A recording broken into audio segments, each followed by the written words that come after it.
Pale Mashariki ya Kati hali bado haijakaa sawa. Harakati za meli za kijeshi za Marekani zinazidi kuongezeka, lakini taarifa za uwepo wa ndege ambazo za kijeshi pia zinaongezwa katika maeneo muhimu na kambi muhimu za kijeshi za Marekani. Taarifa hizo zinaonyesha hivyo kuwa kumekuwa na ongezeko kubwa la ndege za kijeshi ambazo zimewasili kwenye baadhi ya kambi ambazo ziko kule Mashariki ya Kati, hasa kambi ya CENTCOM ya Al Udeid iliyopo Qatar. Taarifa hizi zinaakisi kile kinachoendelea ndani ya Israeli, na kwa mujibu wa vyombo vya habari vya ndani vya Israeli kuwa kumekuwa na operesheni kubwa ya ndani ya ujenzi wa miundombinu ya ulinzi hasa wa anga na mifumo ya kijeshi ya anga ambayo imekuwa ikiwekwa maeneo mbalimbali ndani ya Israeli. Acha na ile kauli ambayo Donald Trump ameizungumza juzi kwenye mkutano wa Davos, akiwakumbusha Israeli na Netanyahu kuambia kuwa, alikuwa anamwambia Netanyahu kuwa unajisifu na mfumo wa Golden Dome, sio wako, huo ni wa kwetu. Hakuishia hapo, akaendelea kusema kuwa tumeilinda Israeli kwa miaka kwa gharama yetu. Hiyo mifumo ya ulinzi wa anga ambayo dunia iliaminishwa kuwa ni mifumo ya ulinzi wa anga ambayo made in Israeli, Trump anatuambia sio mali ya Israeli, ni mali ya Amerika. Kuna watu wanakuambia bila Israeli hakuna Amerika, bila Israeli hakuna Amerika. Inawezekana? Sidhani. Marekani, uungaji mkono kwa Israeli ulikuja kati ya miaka ya 70 na ndio Marekani aliunga mkono Israeli kwelikweli. Lakini unajua hata uanzishwaji wa Israeli yenyewe, ile uanzishwaji wenyewe wa taifa State of Israel, haikuwa na nguvu kubwa ya Marekani. Iliyoanzisha ilikuwa ni Uingereza na washirika wengine, si Marekani. Marekani alikuja baadaye, baada ya Israeli wao kwenda kuteka wanasiasa wa Marekani na kuwalazimisha wanasiasa wa Marekani jicho lao ligeukie upande mmoja au ligeukie upande wa Israeli. Kwa hiyo wakawa wakitazamwa kwa jicho tofauti, lakini si kuwa kweli Marekani, yani si kuwa yani bila Israeli hakuna Marekani. Marekani imekuwa super power miaka hiyo. Marekani baada ya vita ya pili ya dunia, au unasema vita ya pili ya dunia, Marekani ilivyowapelekea wenzake kule wakapigana kweli kweli, walikuwa wamekwisha sambaratika. Hapakuwa na nguvu yoyote ya Israeli. State of Israel imeanzishwa 1947 kwenye Azimio 181, ikaja ku establish mwaka 48, ndio unaweza kusema Israeli rasmi imeanzishwa mwaka 1948. Mwaka 1948 inaanzishwa. Marekani ni super power. Marekani yupo na ni super power. Sasa mtu anayekutuaminisha kuwa eti bila Israeli hakuna Amerika, hapa ilikuwa sijui ni nini. Amerika wapo miaka na miaka. Kwa hiyo Trump anamkumbusha Netanyahu kuwa mifumo ya ulinzi wa anga sio yako, ni ya kwetu. Kwa sababu mfumo mpya ambao unatajwa kuwa huenda kama mfumo wa kisasa zaidi, Golden Dome, Netanyahu alitamba nao sana kwenye vyombo vya habari, na wao ndio walikuwa watu wa kwanza kutaja kuwa kuna mfumo mpya wa ulinzi wa anga utakuwepo na Israeli itakuwa nchi ya kwanza. Trump anamkumbusha, anasema kuwa unajizolea sifa ambazo sio zako, huo mfumo sio wenu. Okay, hayo ni hivyo. Lakini ndani ya Irani, kwa taarifa za jana nimesikia na vyombo vya habari kadhaa vilinukuu Mohamed Bakpour, mmoja wa makamanda wa ngazi za juu kabisa wa IRGC, anasema kuwa hatujaondoa vidole vyetu kwenye trigger, yani hatujaondoa kidole chetu kwenye kitufe cha kufyatua makombora. Still makombora yetu yameelekea tulipoyaelekeza. Kuna kauli na kuna kile ambacho unakiona na unakisikia na unakisoma, halafu kuna uhalisia. Mimi nadharia yangu mara nyingi hupenda kuzungumza na napenda kusema kuwa mimi napenda kuamini ninachokiona, sio ninachoambiwa au kile ninachosikia. Mimi ni muumini wa kuona. Yale yanayoonwa Mashariki ya Kati ndio haya tunayoyazungumza, kuwa kuna harakati kubwa ya kijeshi ya Marekani kusogeza wanajeshi wake Mashariki ya Kati, lakini kusogeza vifaa, kusogeza meli, kusogeza ndege, kusogeza kila kitu. Lakini ndani ya Israeli kinachoonekana ni hicho, kuwa Israeli inaendelea kujenga uwezo wake wa ulinzi wa makombora, uwezo wake wa ulinzi wa anga, na uwezo wake mwingine wowote wa kijeshi kwa hivi sasa. Kwa hiyo haya ndiyo yanaonekana hivi sasa. Achana na hadithi ambayo imekuja, mfano katika mkutano wa Davos pale Uswizi, Donald Trump alisema kuwa kwanza alijisifia kwa mashambulizi yaliyoyafanya kwa Irani, akajisifia kwa kinachoendelea Palestina, akasema kuhusu Lebanoni na ushiriki wa Marekani kwenye vitu vingi alijisifu. Lakini akasema kuwa Irani wanataka mazungumzo na sisi tutazungumza nao. Kauli hiyo ni kauli zile zile za mwendelezo ule ule wa Donald Trump katika kujaribu kutaka kuhadaa, yani kulazimisha kuwa picha fulani ionekane iko tofauti. Lakini kinachoendelea Mashariki ya Kati, kinachoendelea ni hiki kuwa Irani wanajiandaa kwa vita, Marekani anajiandaa kwa vita, Israeli inajiandaa kwa vita.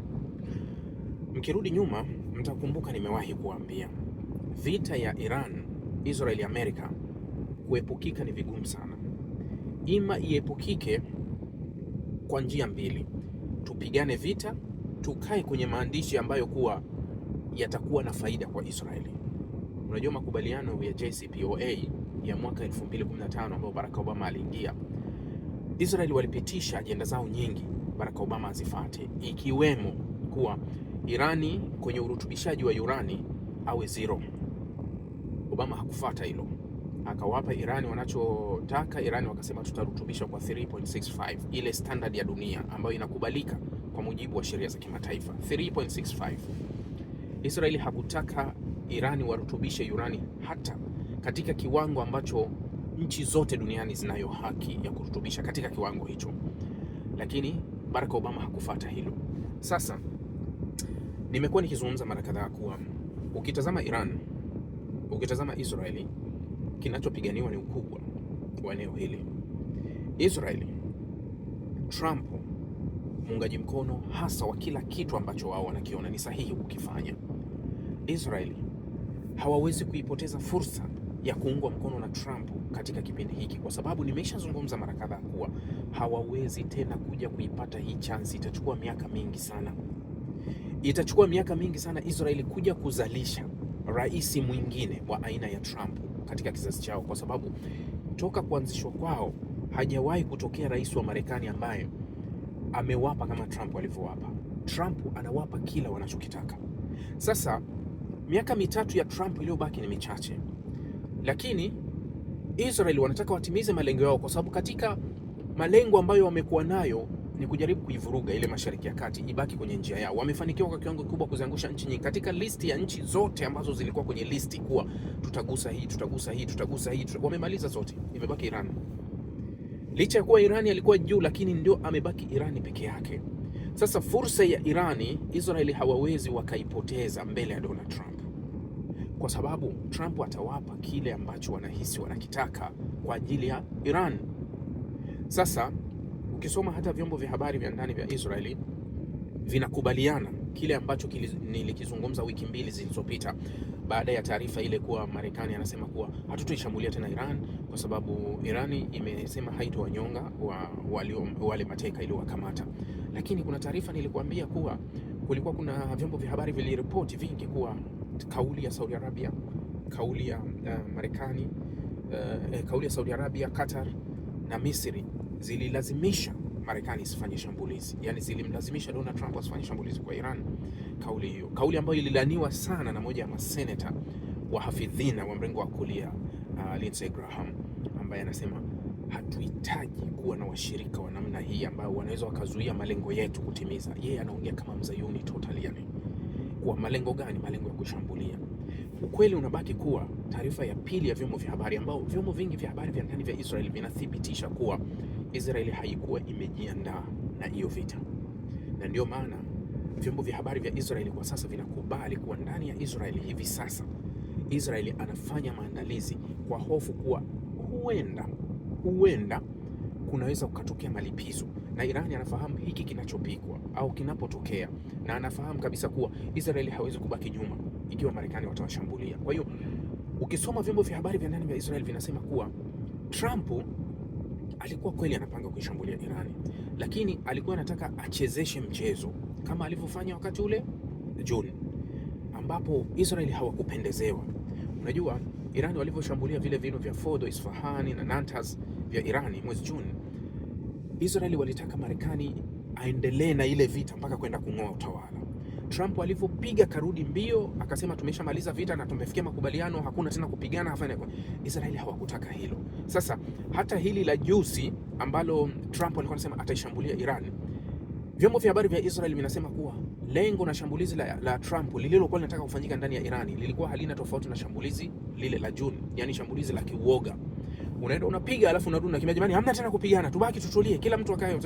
Kwa hiyo Israeli wakaona kuwa sisi hatutaki shambulizi ya namna hilo, tunataka mashambulizi yataochukua na kwenda kung'oa kabisa kile ambacho tunakitaka, kwa sababu aina ya mashambulizi haya yanazidi kumuimarisha Irani na kumpa sifa kubwa Irani. Sasa ndio maana unaona Marekani hivi sasa iko kwenye maandalizi ya kusogeza zaidi vikosi vingi, sababu meli kiongozi ya Abraham Lincoln ilikuwepo Mashariki ya Kati, haijaondoka mpaka sasa. Ipo meli ambayo ni ile inaobeba ndege. Sasa na ndege zimesogezwa nyingi. Niliwaambia ndege zilizosogea kwenye kisiwa cha Bahari ya Hindi kule Diego Garcia za Marekani, ambazo zilitoka Honolulu zikapelekwa kule, pia zipo kule. Kuna ndege zimetolewa upande wa pili ambao mara nyingi huzunguka kule South China Sea, bahari ya China kusini kule, zimesogezwa huko. Na kuna ndege zimetolewa Ulaya, kuna ndege zimetolewa baadhi ya nchi za Mashariki ya Kati, zote zinasogezwa. Yani vifaa vingi vya kijeshi vinazidi kusogea eneo la Mashariki ya Kati, kuashiria kuwa huenda wakati wowote kukazuka mzozo mkubwa. Sasa Israeli wanajiandaa, Irani wanajiandaa, hatujui nani atakuja kulifanikisha hili, lakini Donald Trump pia ana turufu zake na karata zake, kuwa Donald Trump hapendi kukabiliana na adui mwenye nguvu. Ndio maana alimgusa Irani akaondoka zake. Hawezi kukabiliana na wenzake wenye nguvu. Anataka sifa kubwa za kukabiliana na maadui kama Venezuela, kama apige Nigeria, apige Yemen, apige Iraki, apige nchi ambazo kuwa ana uhakika kuwa hauwezi ukanirejeshea ukanipiga. Nataka sifa, kila ninapogusa atapata sifa, kwa sababu Trump ni rais wa sifa, anayependa sifa. Umeona juzi amekwenda kwenye mkutano kule Davos, akafika akawa superstar yeye, akawafunika watu wote, akabadili mwelekeo wa mkutano mzima, akaanzisha matamasha yake, akafungua ile board of peace ile ya Gaza ambayo inajumuisha viongozi wengi duniani. Akawatukana viongozi wengine, akawasema vibaya viongozi wengine, akawapiga madongo viongozi wengine, akasema anayoyazungumza yeye. Kwa hiyo hataki kujibiwa, kwa sababu ukimjibu wewe unakuwa ni adui yake.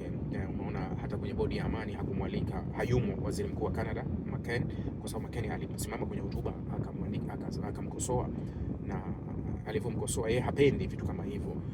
Kwenye bodi ya amani alizuia, akasema kuwa, akawaagiza watu wake kuwa governor wa California asiingie,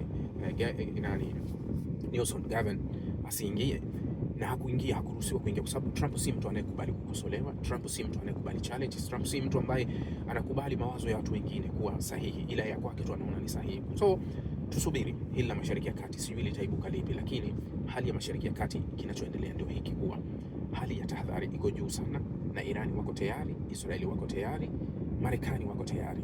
Sasa tusubiri nani atakaye switch button na kuanzisha mzozo.